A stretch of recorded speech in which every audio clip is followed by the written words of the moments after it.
Halo teman-teman, balik lagi di Mas Aryo Channel, terus belajar terus tumbuh. Seperti biasanya ya, kita ngobrolin dunia kita, dunia dagang toko dan warung.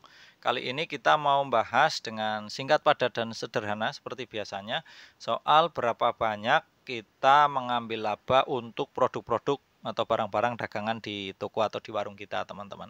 Karena ada beberapa teman yang masih menanyakan karena ragu-ragu, takut labanya terlalu banyak, nanti harganya kemahalan gitu ya. Takut juga terlalu tipis, nanti nggak dapat untung teman-teman.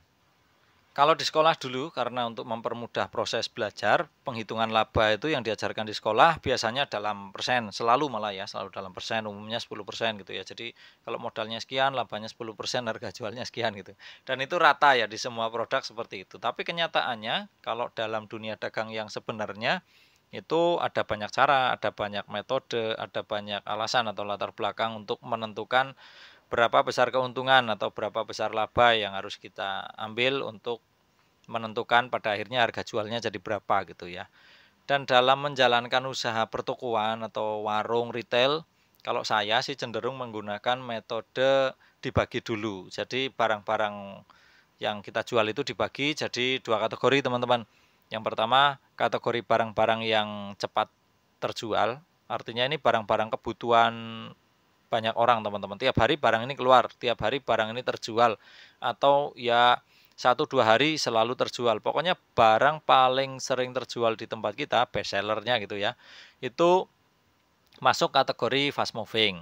Nah, nanti ada barang-barang yang mungkin 1-2 bulan baru kejual satu atau dua, atau ya pokoknya jarang lah barang ini dibeli orang, atau barang ini sekali orang beli itu awet. Jadi kalau belum rusak, belum beli lagi. Nah, itu masuk kategori slow moving atau barang-barang yang slow ya, yang lambat terjualnya.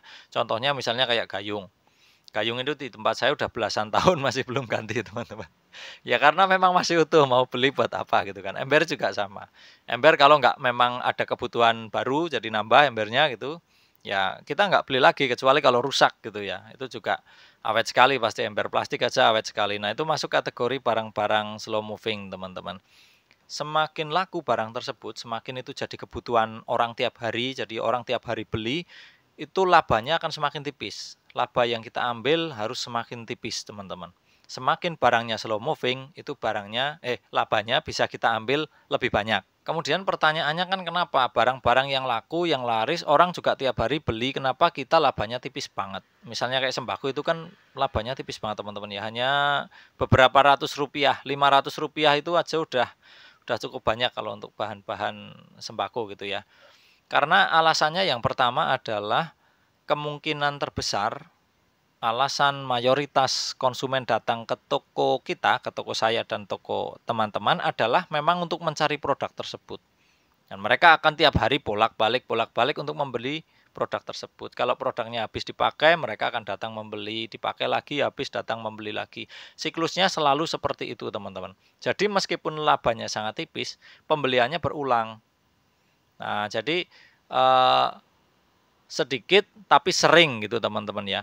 Dan produk-produk fast moving ini juga salah satu produk penglaris ya dalam tanda kutip ya. Nah, ini kalau kita mau pakai penglaris, penglaris yang alami ya ini menjual barang-barang fast moving dengan laba yang tipis. Jadi toko kita terkesan murah, teman-teman. Ini menjadi penglaris, orang yang tiap hari butuh sesuatu, membeli sesuatu ke toko kita merasa, oh di situ belanja di situ harganya murah. Tiap hari saya belanja ke situ harganya hanya sekian. Kalau di toko lain mungkin lebih tinggi ya, tapi di toko kita harganya sekian dan mereka cenderung akan terus membeli ke tempat kita. Nah, itu juga sedikit demi sedikit akan memberikan pemasukan terus, teman-teman. Kemudian yang kedua, selain sebagai penglaris, barang-barang fast moving ini biasanya dibeli dalam jumlah lebih dari satu. Kalaupun barang itu dibeli satu, variannya biasanya lebih dari satu. Misalnya beli beras, sekaligus beli minyak, sekaligus beli garam, sekaligus beli kecap, sekaligus beli sabun dan sebagainya gitu ya. Nah, dari sini kita akan mendapatkan laba yang cukup lumayan karena per transaksinya mereka membeli berbagai varian barang. Meskipun masing-masing barang labanya tipis, tapi kalau ada 10, 15 varian dalam satu transaksi, labanya juga dikali 10 atau dikali 15 sesuai dengan jumlah item yang mereka beli gitu, teman-teman. Jadi ini faktor kali. Dan di antara banyak barang yang mereka beli, biasanya seperti tadi itu ya, ya beli minyak, beli garam, beli sabun, beli pasta gigi misalnya gitu.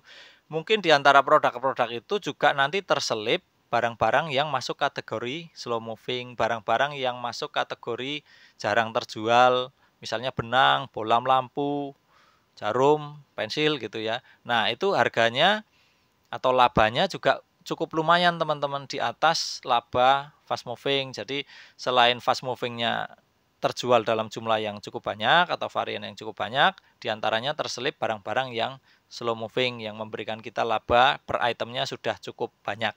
Nah, kemudian pertanyaan berikutnya adalah kalau barang-barang yang fast moving ini, barang-barang yang jadi kebutuhan harian orang-orang ini yang sering ke tempat kita ini, kita naikkan harganya sedikit aja, itu efeknya apa? Otomatis kan harganya nanti akan naik sedikit teman-teman ya. Efeknya yang pertama, kemungkinan lama-lama konsumen justru tidak akan berlangganan ke toko kita lagi. Karena barang-barang yang paling mereka sering butuhkan, paling sering dibeli dari toko kita, harganya sudah tidak seperti sebelumnya, sudah tidak murah lagi. Jadi mereka sudah tidak punya alasan kuat untuk terus berbelanja di toko kita. Misalnya gini, misalnya sebenarnya di dekat rumah mereka ada nih toko yang jual barang-barang itu juga. Tapi mereka tetap berbelanja di toko kita karena toko kita harganya cocok ya bagi mereka. Mereka merasa murah, senang belanja di toko kita.